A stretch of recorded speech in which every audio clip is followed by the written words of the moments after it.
Satan's aim is to get fathers completely out of the picture. And unfortunately, he has succeeded in both the spiritual and physical realm. Absentee fathers have become the norm and have been that way for many years. Listen, fathers are abandoning their wives, children, and responsibilities. It's amazing because they abandon all of those things, but yet they want you to tell them Happy Father's Day. They're abandoning their children, their wives, their responsibilities, leaving the, listen, this is very key, leaving the home broken and vulnerable to the spiritual and physical and emotional attacks of the enemy. It is an honor to be a father. It is an honor, glory to God, to be the priest, the king, and the prophet of your house. If they don't get you a gift, shame on you for getting a little attitude because you didn't get any toothbrush for Father's Day. Unfortunately, we don't have in our churches spiritual fathers. We don't. They're actually dwindling away, unfortunately. And what we have in our churches today is people that refuse to give warning, that refuse to give advice, but they'll tickle their ears with a message that will soothe their conscience. You understand that? And the difference is this.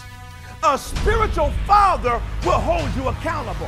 What we have is when somebody gets corrected by the head of the house, they want to run off and go somewhere else. But understand this, you guys, when you run from that, you run from responsibility, run from correction, you're actually running from God, especially if you say God is faithful. Wonder the devil is working hard at removing fathers because he knows. Could you imagine what our nation would be like if every father rise up and do what God has called him to do and begin to lead and begin to mentor and begin to provide and begin to call on the name of God? Can you imagine how peaceful our world would be because every man is now standing up and declaring righteousness in the land? We got fathers that are not providers, they're takers. And they think the child owes them everything. They think it's the child's responsibility to call them. Let me newsflash, sir, they didn't ask to be born. You laid down, you had the baby, you pick up the phone, and you call them. Better yet, get back home and stand up and do what God has called you to do. Lead. Lead with authority. Lead with God. Lead. How dare you talk about your job? Provide. Lead. Mentor, glory.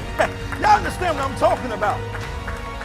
Now you have a responsibility to live godly before that person that you have given birth to. And when you understand that, and you begin to walk in the ways of God, I don't care what challenges come up, God will help you overcome every challenge. I don't know how to be a father. I didn't either. I just talked to the Father, and he helped me become a father that I am today.